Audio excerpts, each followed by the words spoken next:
enregistra. Autre moment très fort de cette journée politique, la passation de pouvoir, place Beauvau, entre Christophe Castaner et Gérald Darmanin. Comme le veut la tradition, à peine en fonction, le nouveau premier flic de France s'est rendu sur le terrain, dans les Yvelines d'abord, dans le commissariat des Moureaux.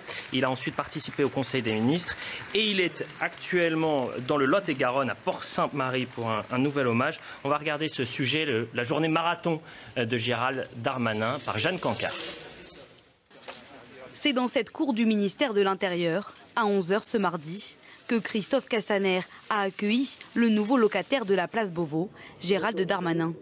Le ministre sortant laisse à son successeur la délicate mission de renouer avec la police. Que les forces de l'ordre soient assurées de mon soutien total, à aucun moment, du fait que je serai toujours le premier d'entre eux.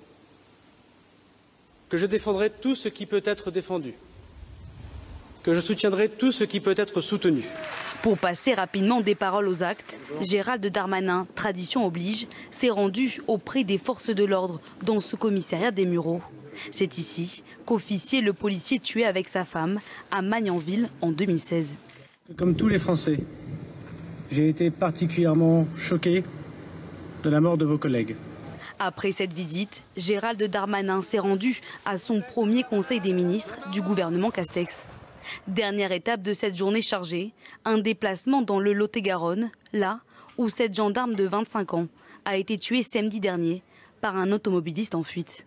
Et justement, le ministre de l'Intérieur est actuellement à Port-Sainte-Marie pour rendre hommage à cette gendarme Mélanie Lemay, décédée samedi, fauchée par un conducteur qui voulait forcer un barrage de police et de gendarmerie.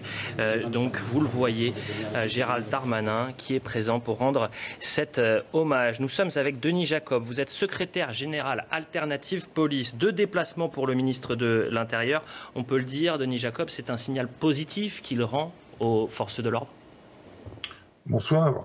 Vous savez, quand il y a une passation de pouvoir avec un nouveau ministre, le schéma type de la prise de fonction, c'est des visites de services de police. Donc, c'est une démarche classique. À chaque changement de ministre, on a ce type de déplacement. Mais bien évidemment, on prend acte de la prise de fonction de Gérald Darmanin qui se déplace immédiatement dans des services et de police et de gendarmerie. On prend acte également de son discours de passation de fonction. Et comme je l'avais dit précédemment lors de l'arrivée de Christophe Castaner, les déclarations d'amour que l'on peut entendre, c'est bien, mais des preuves, c'est mieux. Et on a besoin aujourd'hui d'actes parce qu'il y a une crise profonde dans notre institution. Il y a une colère policière depuis des semaines et des années que pour le moment personne n'a su véritablement calmer. Et j'espère, en tous les cas je le souhaite, que Gérald Darmanin soit un homme fort, un homme qui souhaite rétablir et réaffirmer l'autorité de l'État par un respect et une reconnaissance des policiers. Est-ce que vous jugez que ce changement de ministre était indispensable? C'était la fin de l'ère Christophe Castaner? Il est évident que les déclarations de Christophe Castaner le 8 juin, avec cette petite phrase des soupçons avérés, a été le point de rupture entre lui, nos collègues sur le terrain et bien évidemment les syndicats de police. On ne peut pas en permanence, quand on est le premier flic de France, faire le grand écart entre des positions de reconnaissance, de soutien, et puis le lendemain, en fonction de celui qui crie plus haut que l'autre, eh bien, on fait un amalgame, une généralité de problèmes à la marge, de comportements condamnables et de faire des hommes et des femmes qui composent la police nationale les boucs émissaires des problèmes que l'on a en France sur fond de racisme et de violence policière notamment. Damien Fleureau, vous avez une question pour Denis Jacob. Oui, Denis Jacob, le nouveau ministre de l'Intérieur, donc Gérald Darmanin, est visé par une affaire judiciaire, la reprise d'investigation dans le cadre d'une affaire d'accusation de viol. Est-ce que vous estimez que le ministre est affaibli par cette affaire ? Vous savez, vous me connaissez un peu, on a déjà eu l'occasion d'échanger ensemble sur votre plateau. Je n'ai pas pour habitude de prendre des positions sur des enquêtes qui sont en cours vis-à-vis de mes collègues qui sont trop souvent mis en cause de manière injuste et infondée. Ce n'est pas pour aujourd'hui aller prendre une position sur une affaire en cours d'un ministre.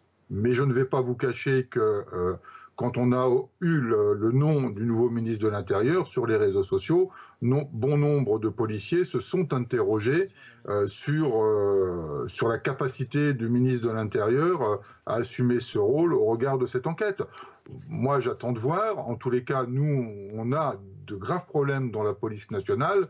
Et au-delà de l'enquête qui concerne notre ministre, nous, on attend surtout que dès demain, il puisse nous réunir, parce que ça, c'est très important. Et je prends aussi en compte les déclarations du Premier ministre Jean Castex sur le fait qu'il fallait renforcer le dialogue social. Je pense que c'est la clé essentielle pour sortir de la crise que l'on connaît dans notre institution, en apportant des réponses fortes et concrètes aux attentes des collègues, puisque aujourd'hui ils demandent des choses et on n'y a toujours pas répondu.